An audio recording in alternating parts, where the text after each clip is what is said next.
Welcome to Life Stories, where we bring you heartfelt tales that inspire and touch the soul. Today, we share the journey of Thomas Granger, a powerful businessman who, after a tragic accident, finds himself navigating a new world where his wealth and power no longer hold sway. In his search for meaning, a simple act of kindness from a stranger changes everything.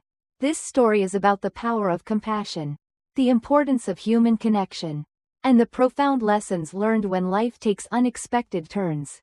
Join us as we begin today's story. Don't forget to like and subscribe to our channel. Thomas Granger had spent his entire life building an empire. A self-made man, he had clawed his way to the top of the corporate world with a fierce determination that few could match. For decades, he was a name synonymous with success, a man whose mere presence in a boardroom could make the air thick with anticipation. He ran the company with precision, always one step ahead, always focused on the next deal, the next acquisition, the next triumph. He had wealth beyond measure, power that could bend the world to his will, and respect that most could only dream of. But for all his triumphs, something important was missing. In his relentless pursuit of business success, he had neglected the very things that gave life meaning: relationships, love, and connection. He had built a fortune but not a life.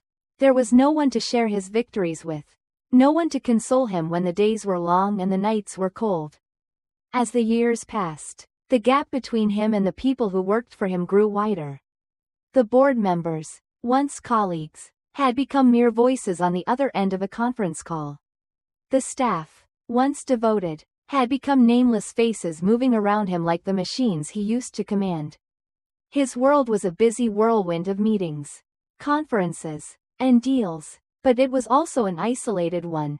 It wasn't until the accident that the truth hit him with the force of a wrecking ball. Thomas was in the backseat of his luxury car one morning, reviewing market reports on his tablet, when disaster struck. His driver, navigating the familiar route to his office, lost control of the car.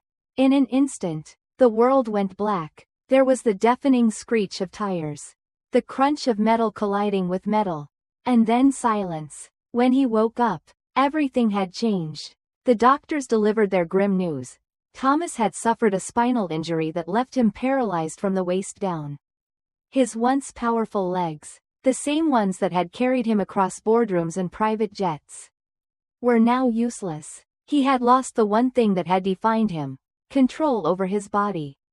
He was no longer the sharp, calculating businessman who could command attention with a word. Now, he was just a man in a wheelchair. At first, Thomas resisted. He refused to accept the reality of his condition. He thought he could still run his empire from the comfort of his estate. He poured himself into his work, holding virtual meetings, signing contracts, and trying to keep the world he had built from falling apart. But it didn't work. The board, once loyal and unwavering, began to make decisions without him. Investors who had once trusted his every move started to doubt. The man they had once seen as an unstoppable force was now a frail figure in a wheelchair. His empire was crumbling, and Thomas couldn't stop it. Within a year, the inevitable happened. He was pushed out of his own company. His shares were bought out. His influence was reduced to a faint memory. All the power he had spent a lifetime building evaporated in a moment. And in its place, he was left with nothing but time. Time to reflect on a life lived in pursuit of business but not of happiness.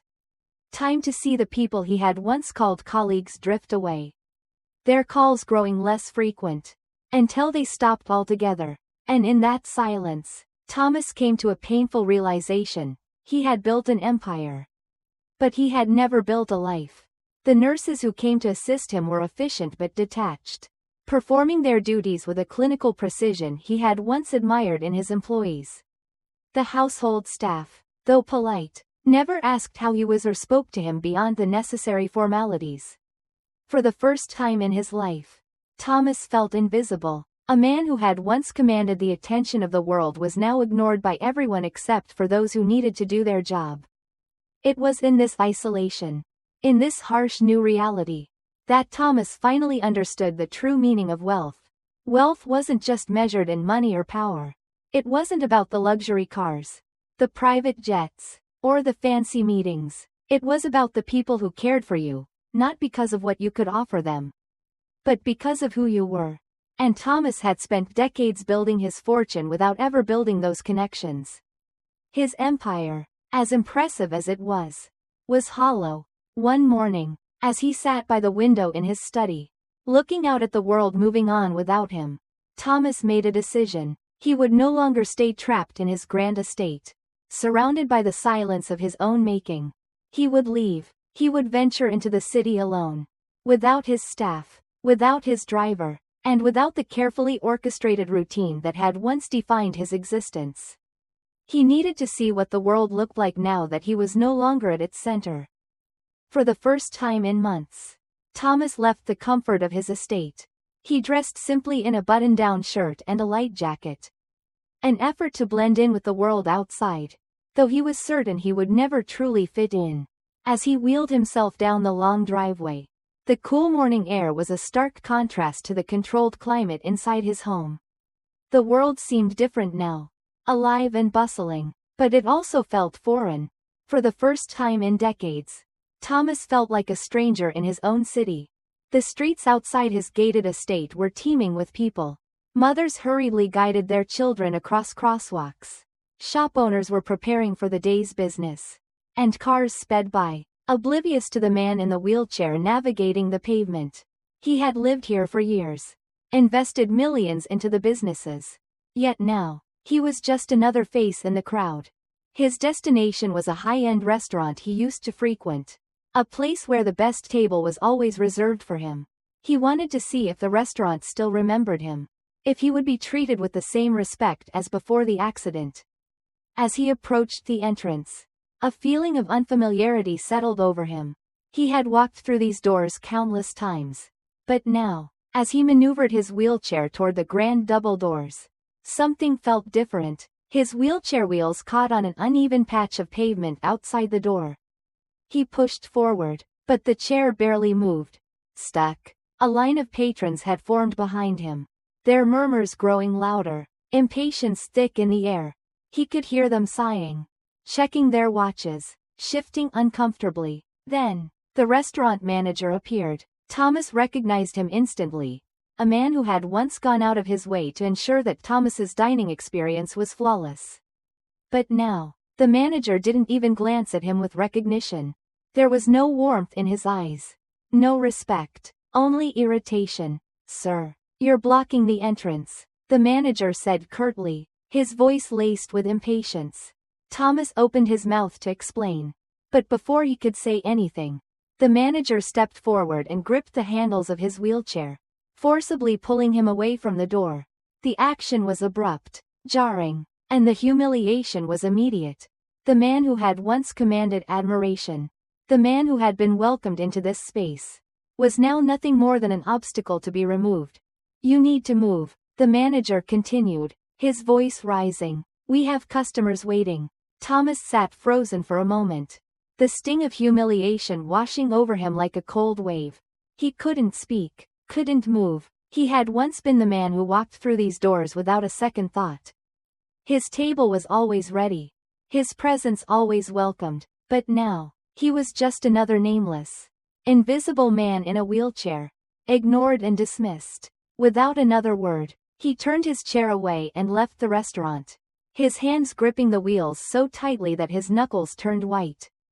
He wasn't sure where he was going, he just needed to leave. The murmurs of the patrons still echoed in his ears, the dismissive tone of the manager reverberating like a slap across his pride. As he wheeled himself away from the restaurant, he couldn't help but reflect on what had just happened. The world had changed around him. Or perhaps, he bitterly realized, it had always been this way. He had simply been too powerful to notice. And now, in his vulnerability, he saw it. He wasn't the titan he once was. He wasn't even a man who mattered. He was nothing. Hunger gnawed at his stomach. But he had no desire to return to his estate. There, breakfast would be prepared for him without question, placed in front of him like he was another piece of furniture. Accommodated, but never acknowledged. He wanted something more, He needed to eat somewhere that didn't feel sterile. Somewhere he could sit as just another person. That's when he saw it. Across the street.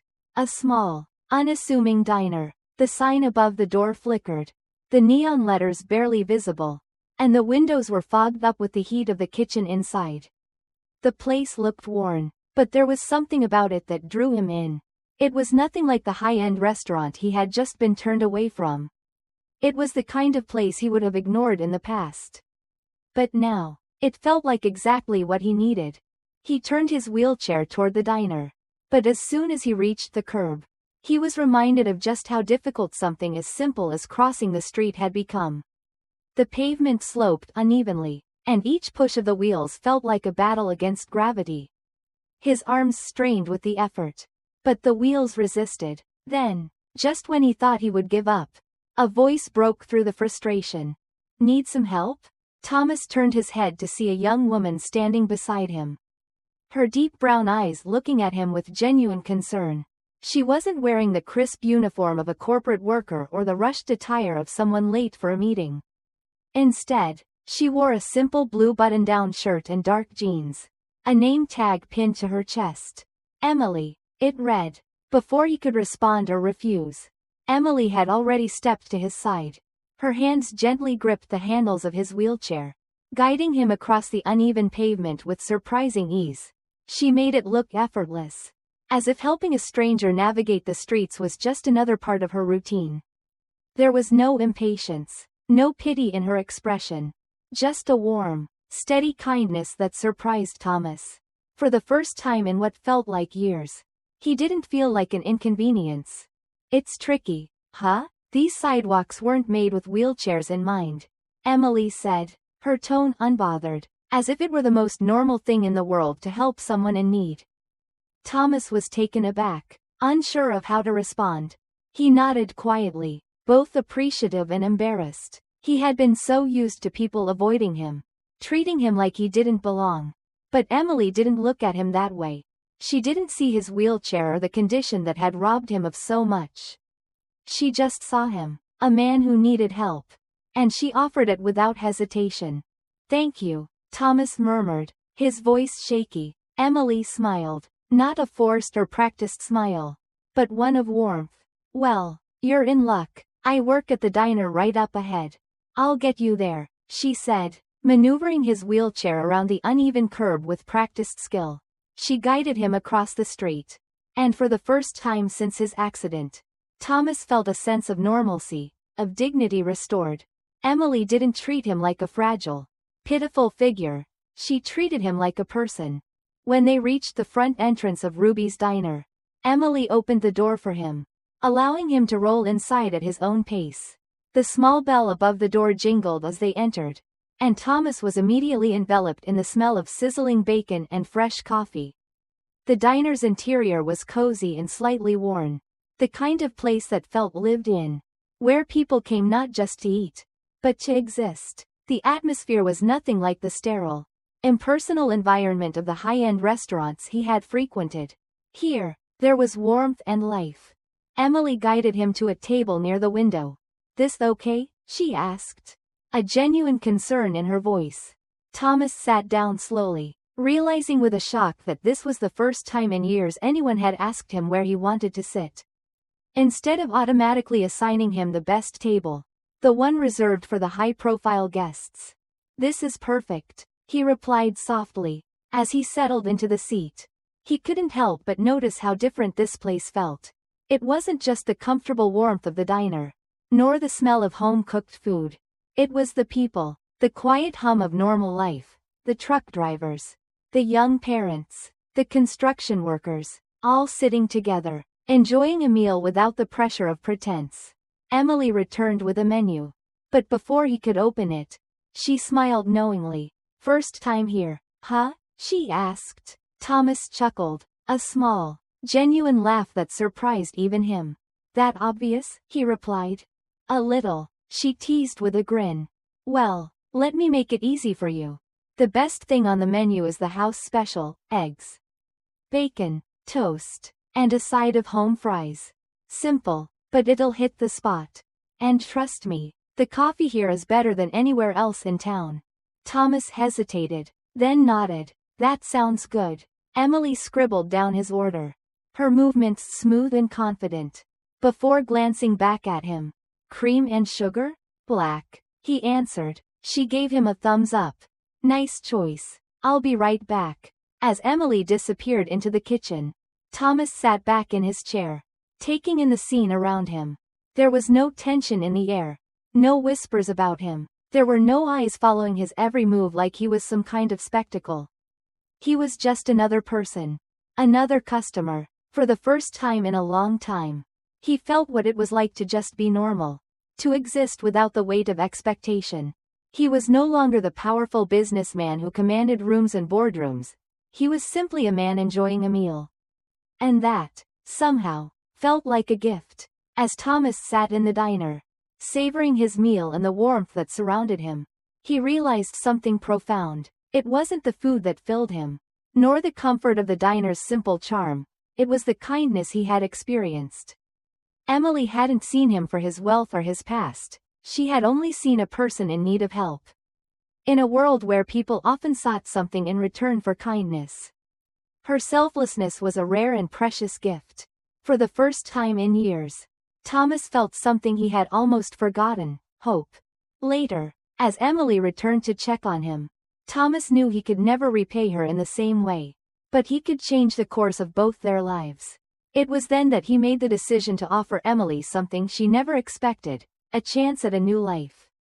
One free from the financial struggles that had burdened her. He paid off her mother's medical bills, cleared her debts, and offered her the opportunity to own a restaurant, a dream she never thought possible. When Emily hesitated, shocked by his offer, he simply said, "People should help each other." It wasn't about the money, it was about making a difference in someone's life. About extending the same compassion he had been shown. The kindness Emily had shown him had changed everything.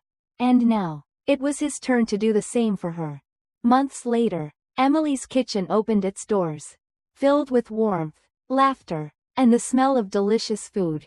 And there, sitting near the window, Thomas watched the world move on, knowing that sometimes, the simplest gestures could change everything.